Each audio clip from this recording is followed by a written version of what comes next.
Now, when Todd mentioned disrespectful kids getting slapped, you might have heard Candace chuckle over there. Yeah, because Candace had one of those grandmothers, and she will slap you, right? Yeah, I'm learning a lot about grandma. Yeah. Hey, good to see everybody on this beautiful day. The sun's shining in the windows. We are here. We are alive. We have hope. I mean, what else could we possibly ask for? And I appreciate the prayer that was offered this morning, especially for the leaders. And I think about how Paul tells us to pray for those who are in authority so that we may lead a quiet and tranquil life with all dignity. So the better decisions that those leaders make, the better off we are. And that's what Paul was getting at, so that we can serve him with tranquility. We can be an influence in the society, even so much more. So very much appreciated, Terry, that point in your prayer. Another preliminary thing is just from the wedding last night. It was very impressive because of the people who were there. Sometimes when you're talking about God strongly in a big mixed audience, you don't really know how it's being taken or not being taken. But I tell you, the spiritual mindedness of the people there was really astounding, and especially with regard to the young people. Man, do not get discouraged about young folks. There's a lot of really high quality, spiritually minded young people in this world, and that is the peer group that James and Demi come to us from. And so it really, really was a wonderful experience. Beside the wedding and all that celebratory stuff, it was a great experience in that way. Okay, let's get down to business. We have been recently working in Matthew chapter 6 as part of the Sermon on the Mount, and especially talking about laying up treasures on earth as opposed to the better choice of laying up treasures in heaven, and talking a little bit about what that means, especially as it shows up in our lives. And so in the course of this, Jesus has said that where our treasure is, that's where our heart will be also. Now, I was reminded this morning, pondering what I was going to say up here a little bit, the incident in Numbers chapter 11, where the people were suffering some hardship and they were complaining, and the Lord responded to that by sending fire and encircling the camp to illustrate the fact that he's not really happy with us when we complain when things are not going so easy. But one of the things that's noticeable in the context of our preaching is that some of them started remembering what they had back in Egypt, and they're whining about how we had the leeks and the cucumbers and the melons and the onions back in Egypt. And what it made me think about was, where is their heart? Their heart was in Egypt. They were concerned about their needs, not about what God was doing, not about what God had done, but they focused upon themselves and they whined about their situation, and God was not pleased at all with them. But what it shows is what Jesus said is where your treasure is. So their treasure was leeks and melons and cucumbers and garlic. Okay? Theirs was in their personal comfort. And so that's where their heart was. And so when he talks about laying up treasures, he's talking about the condition of our heart. And then he talked about our eye being clear. Are we able to see the things that are most important in life? And that has to do with our mind. And so when it comes to this general idea of laying up treasure, he's dealing with our heart, with our mind, and then with our will when he said that no one can serve two masters. We'll love the one, hate the other, hold to the one, despise the other. We cannot serve both. It doesn't matter if it's money. It doesn't matter what it is. We cannot serve God and. Now, you fill in the blank with anything you want, but you can't do it. It cannot be done. So this is where we've been going and what we've been looking at as we've been dealing here with the Sermon on the Mount. Now, before we really dive into that, I wanted to mention that coming up, I'm going to be preaching very soon a lesson under the heading of membership matters. Things that have to do with membership. Now, membership does matter.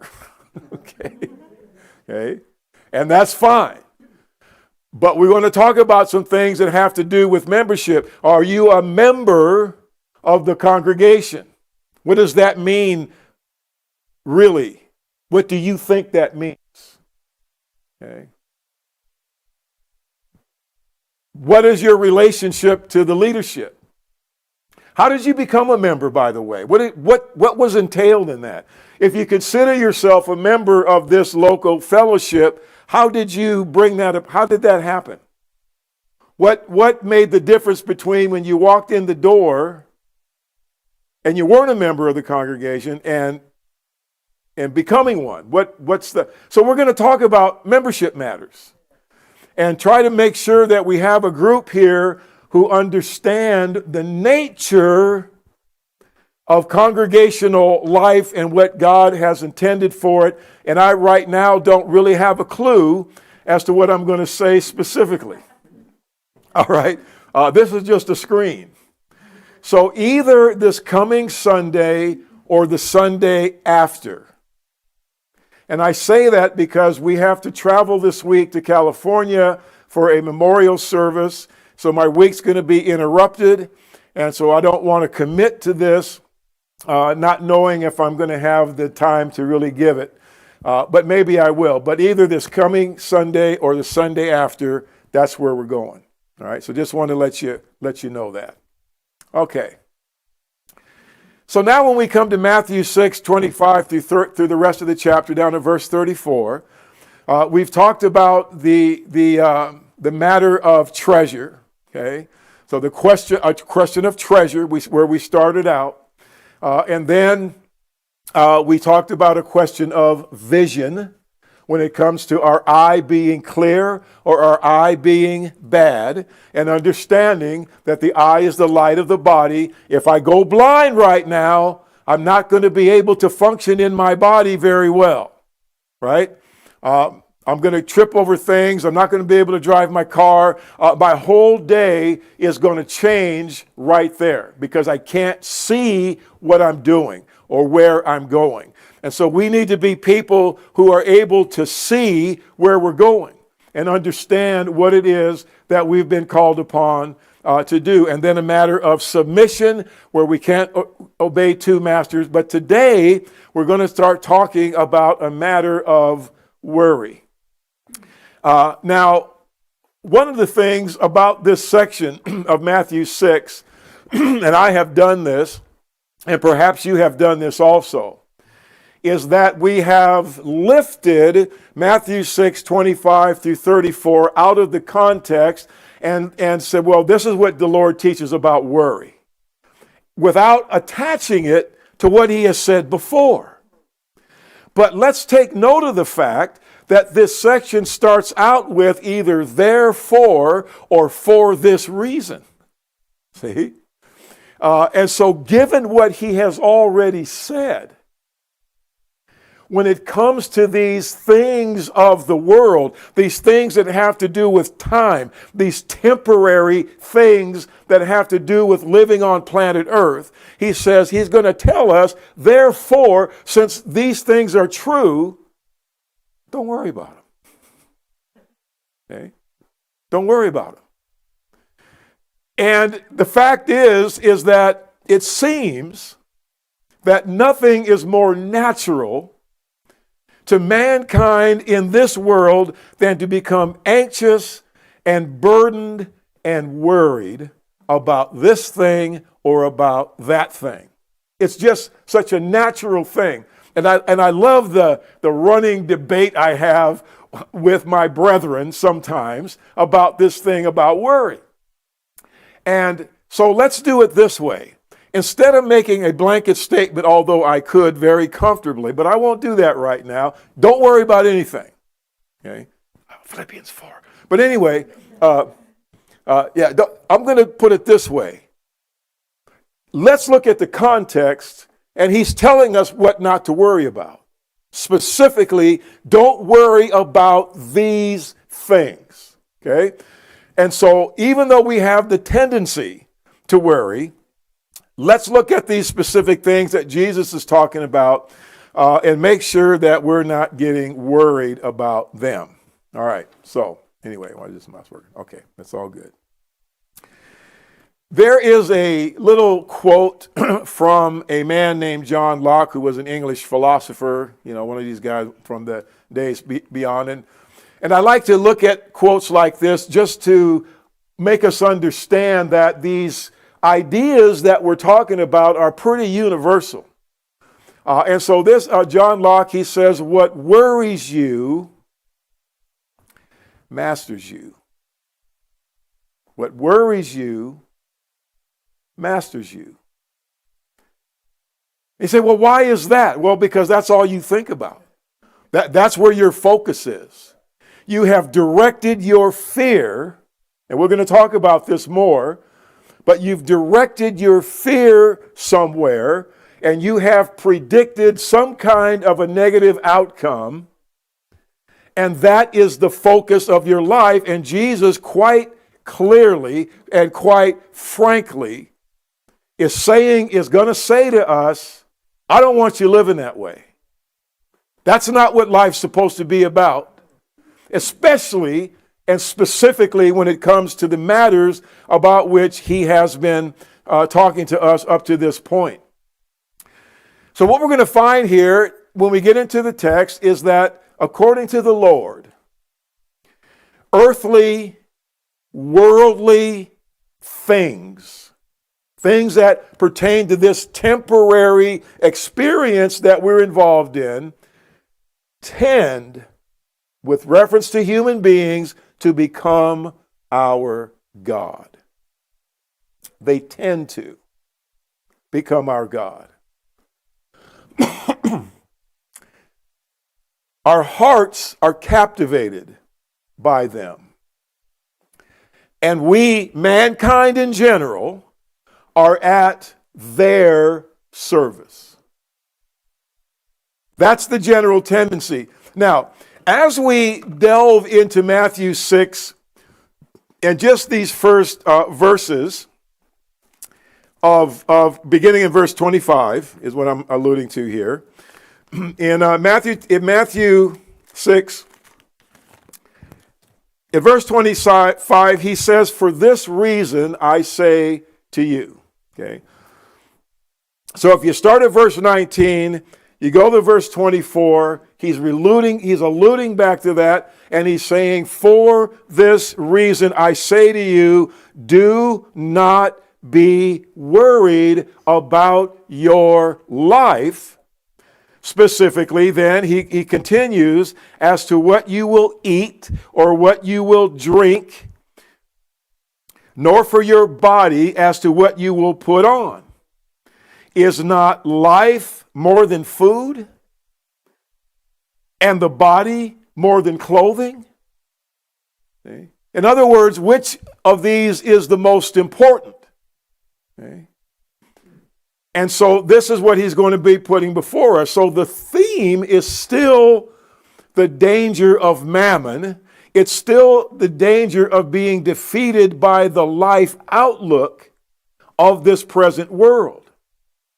But now Jesus is not so much concerned here with our laying up treasures on earth as he is about our worrying about and being anxious about earthly things. And it's a matter of anyone, whether they are rich or whether they are poor, regardless of what our economic status and situation may be, being obsessed and worried about the things that belong to time and to this world. That is what Jesus is focusing on and does not want us to worry about. He says, look at the birds of the air. They do not sow, nor reap, nor gather into barns, and yet your heavenly Father feeds them. Are you not worth much more than they? And who of you, by being worried, can add a single hour to his life? Why are you worried about clothing? Observe the lilies of the field, how they grow. They do not toil, nor do they spin. Yet I say to you that not even Solomon in all his glory clothed himself like one of these. But if God so clothes the grass of the field, which is alive today and tomorrow is thrown into the furnace, will he not much more clothe you? O you of little faith?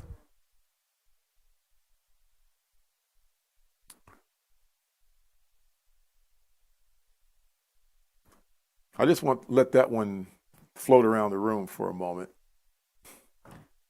just in case you happen to be worried about stuff. Okay. You see, it's immaterial to Satan whether you are laying up treasures on earth or worrying about earthly things. He doesn't care.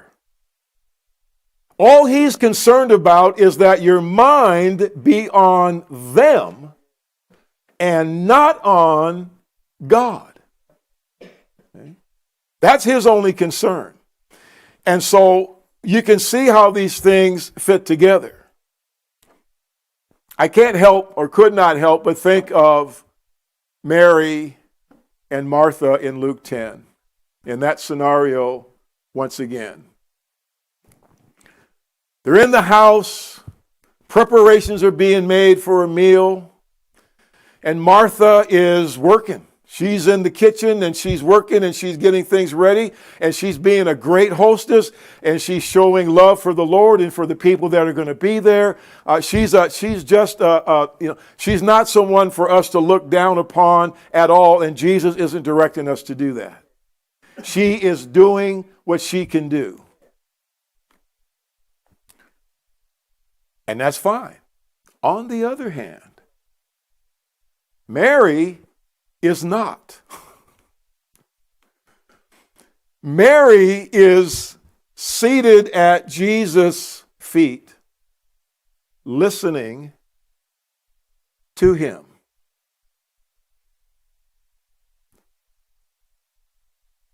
Martha's distracted. She's a good woman. She's a good follower. She's a quality lady. At the moment, she's distracted. And she tells the Lord, Lord, tell her to help me.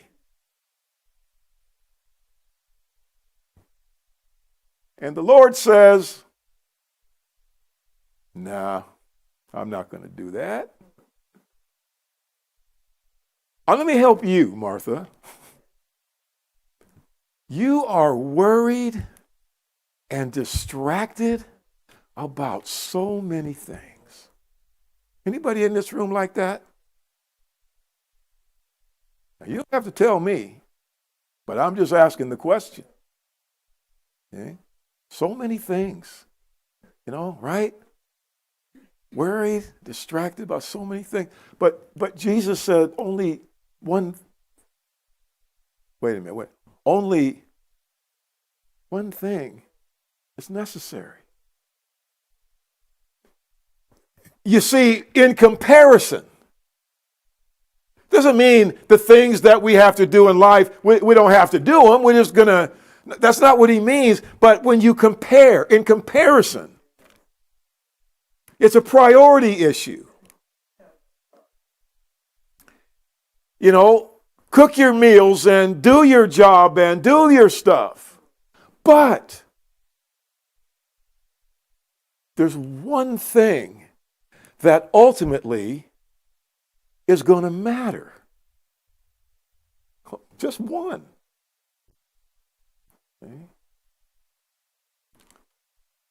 And this is why it's so heartbreaking to look and listen to the world and how the focus is so much on this world and houses and cars and power and status and careers. And there's nothing wrong in and of themselves with so many things.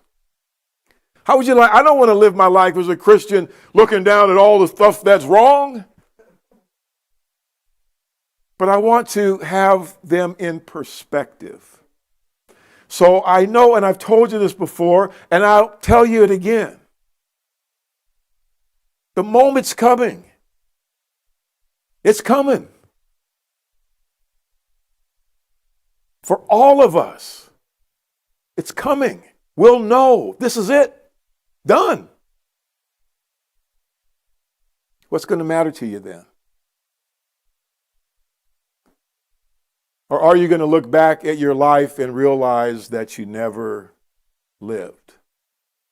See, Jesus wants us to live. And here's the problem with Martha, her state of mind.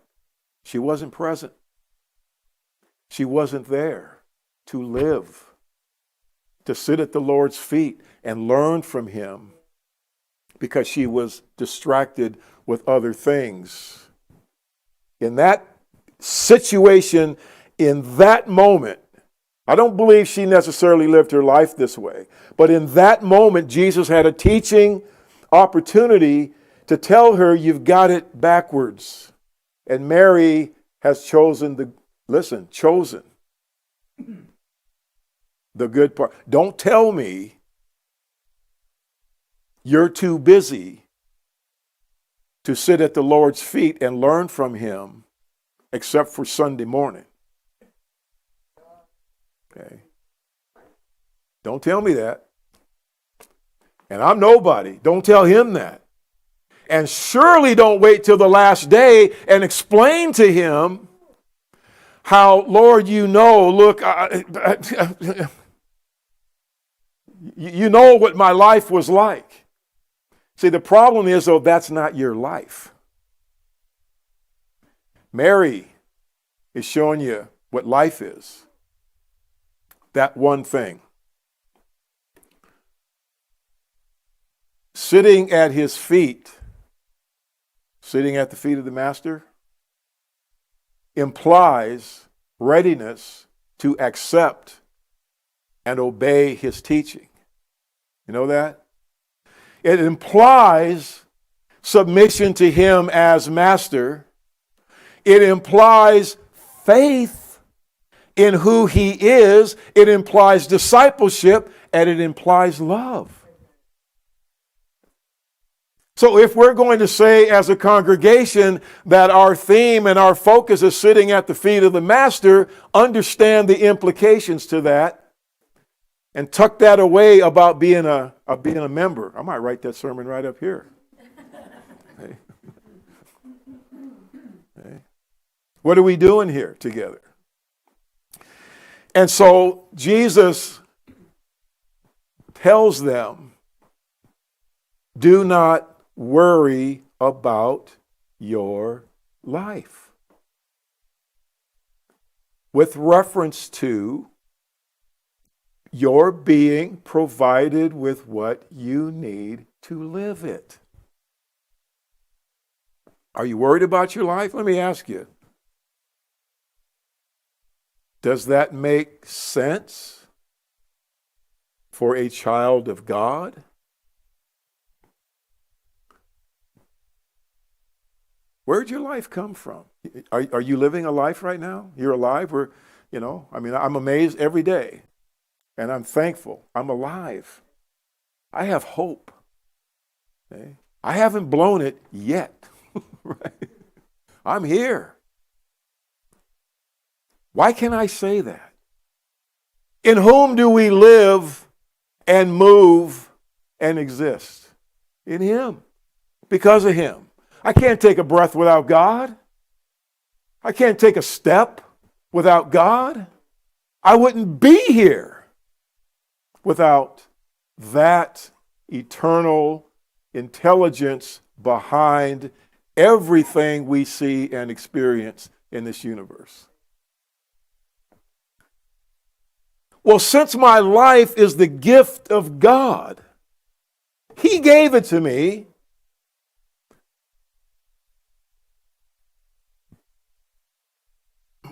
If God has given us the gift of life, he gave me life. I'm here because he's given me this gift of life.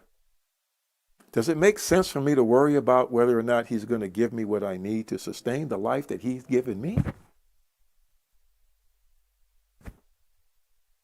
It doesn't make any sense, right?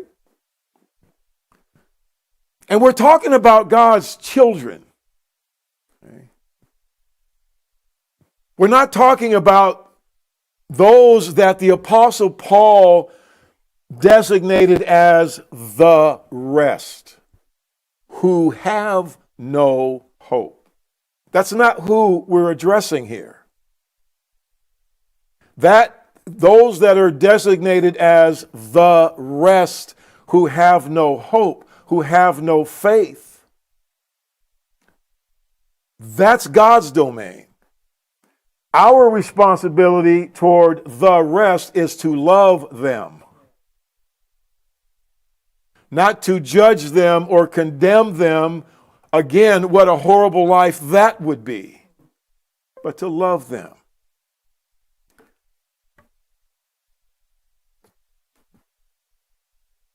We never have to be concerned or worried or anxious that we suddenly, somehow, will not have what we need to sustain the life that we have been given. Okay. And when you see yourself as his child, you know that God will inevitably care for you. So the message of verses 25 through 30 is that worry is inconsistent with confident faith in the Father's care. And so he ends the section with, "You of little faith." Little faith. The Bible talks about people with great faith, and people with no faith.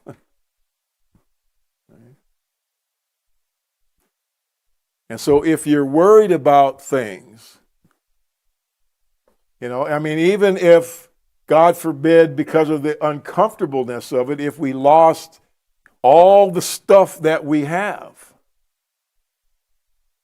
you going to start worrying then? Well, is that where we can worry now? No, I'm going to say no. Okay.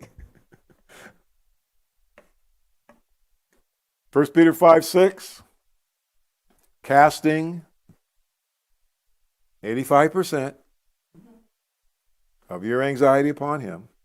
Oh, no. Okay, 93%. Come on, you can't just cast all your anxiety on him, can you? All right, we'll go with the Bible then. Casting all your anxiety upon him because he cares for you. So where is the place for worry? We're going to bring this lesson to a close here, and we're going to finish it next week. Where is the place for worry? Because, see, here's what God wants us to understand.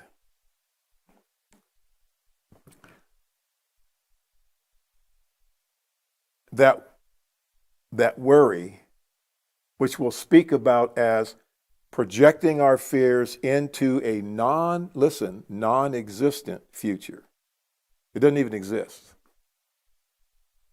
And then predicting a negative outcome in a non-existent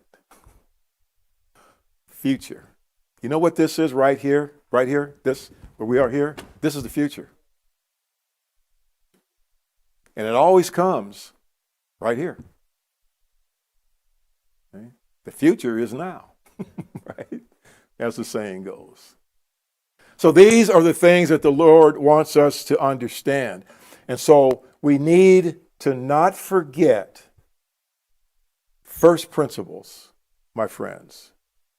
And a vital one is that the things that we enjoy in this life are the gift of God. They are under His control. And we're not going to suddenly become the controllers of these things by projecting into a non-existent future and worrying. Look, before I sit down, our minds are our friend. They're not against us. Even that part of us that tends to worry, our minds are designed to think. And they're designed to help us to plan. And they guide us along one step at a time. See? But the problem is that there's certain things in the Bible like watch over your heart with all diligence. We don't pay any attention to that. And we don't do that. So what happens is our mind starts using us instead of us using our mind. See? And when our mind's using us, it just runs on, and we look at it and we get all anxious and worried. And it's just doing its job, but we're not in control. We haven't mastered it. It's mastered us, and we need to change that. And the Lord wants us to change that so that we can live this life wisely, skillfully, rightly, successfully, whatever word you want to use. The Lord is giving us instruction to help us to live life the way it's supposed to be lived. Okay? And that's the great blessing that we have when we sit at the feet of our Master. Should you be here with us this morning, please take to heart what the Lord is saying. Okay? Listen to Him and heed what He says. And, sometimes we talk about letting things go, and we'll say, well, I can't let it go. Okay? Try this. Instead of let it go, let it be. Just let it be. Okay? Whatever circumstances are in your life, they're already there. Just let them be and trust the Lord. Okay? And He will never, ever forsake you. He will never, ever disappoint you. He will never, ever let you down. Just let it be. And there's a blessing as we stand and sing our song of invitation.